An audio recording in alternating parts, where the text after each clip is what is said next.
Friends, कैसे हैं आप लोग। आज हम लोग पढ़ेंगे MAHN यानी master of arts in Hindu studies, जिसमें आज पढ़ेंगे MHN 005 के खंड 3 में इकाई 2 6 प्रकार के कर्म, जिसमें आज हम आपके लिए लेकर आए हैं नित्य कर्म।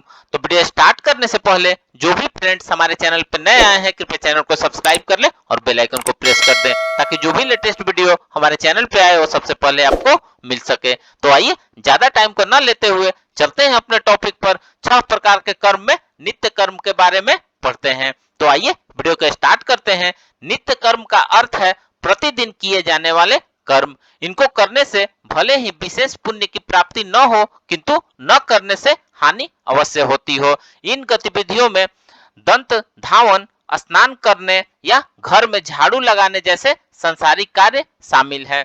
जिन कर्मों के आचरण से अत्यधिक पुण्य तो नहीं मिलता है, पर न करने से पाप होता है, ऐसे कर्म नित्य कर्म है। अर्थात न करने पर प्रत्यय वाय यानी आगामी दुख के साधन बनने वाले संध्या वंदन आदि नित्य कर्म है। इनके न करने से प्रत्यय वाय अर्थात पाप की निर्मिति होती है। नित्य कर्मों के संपादन से कोई विशेष आध्यात्मिक लाभ तो नहीं होता है, लेकिन उनकी उपेक्षा करने से निश्चित रूप से हानिकारक परिणाम हो सकते हैं।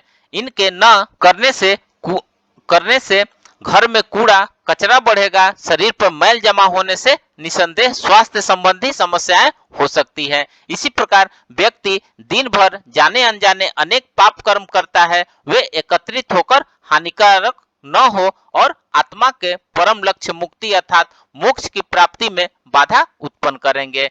इन्हीं की निवृत्ति के लिए किए गए संध्या वंदन, पंच महायज्ञ आदि कर्म भी नित्य कर्मों की श्रेणी में परिगणित किए जाते हैं और ये अवश्य करणीय कर्म है।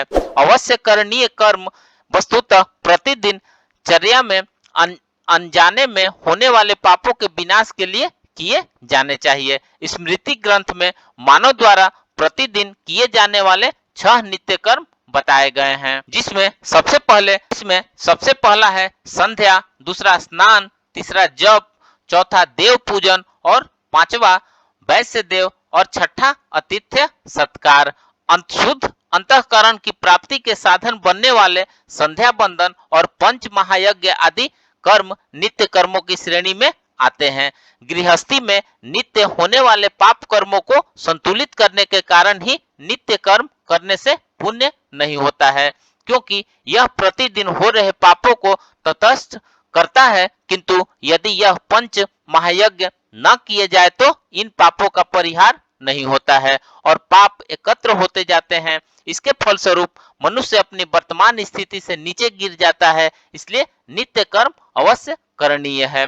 मनुस्मृति में गृहस्थी में हिंसा होने के 5 स्थान बताए हैं और इन्हें सुना अर्थात बद स्थान कहा गया है। वस्तुतः इन्हीं स्थानों पर होने वाले इन बदादी पाप कर्मों के विनाश हेतु नित्य कर्म का विधान किया गया है। अर्थात चूल्हा चक्की, झाड़ू, ओखली और पानी का घड़ा, इन 5 स्थानों में गृहस्थों के द्वारा जाने अनजाने में हिंसा होती रहती है।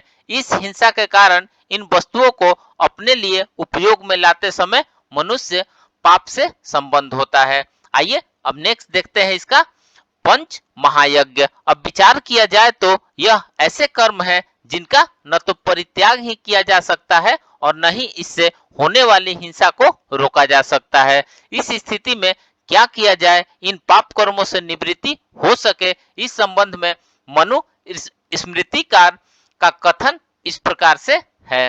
अर्थात इन कर्म से 5 बद स्थानों में होने वाले पापों से छुटकारा पाने के लिए गृहस्थों के लिए प्रतिदिन 5 महायज्ञों की व्यवस्था महर्षियों के द्वारा की गई है। अध्ययन और अध्यापन को ब्रह्म यज्ञ, तर्पण को पितृ यज्ञ, अग्नि में किए जाने वाले होम को वेद यज्ञ, प्राणियों के लिए दी जाने वाले बलि को भूत यज्ञ और अतिथि सत्कार को निर्यज्ञ अर्थात मनुष्य यज्ञ कहते हैं। जो गृहस्थ यथासंभव दृढ़ता पूर्वक इन 5 महायज्ञों का पालन करता है और पूरी श्रद्धा और शक्ति लगन से अपने कर्तव्यों की उपेक्षा किए बिना उनका पालन करता है, वह गृहस्थी में होने वाली हिंसाओं के पाप से मुक्त रहता है। नित्य कर्म के महत्व को कम नहीं आंका जा सकता, क्योंकि यह प्रारब्ध कर्म के प्रभाव को कम करने में महत्वपूर्ण भूमिका निभाता है। नित्य कर्म का नियमित अभ्यास प्रारब्ध कर्म के प्रतिकूल प्रभावों के खिलाफ एक सुरक्षात्मक कवच के रूप में कार्य करता है। इन दैनिक अनुष्ठानों की अपेक्षा करने पर प्रतिकूल परिणाम अत्यधिक तीव्रता के साथ सामने आएंगे। किसी के पूर्व निर्धारित भाग्य की इस पूर्ण अभिव्यक्ति को आमतौर पर प्रत्यय कहा जाता है, जिसे सामान्य बोलचाल की भाषा में नैतिक अपराध या पाप कहा जाता है।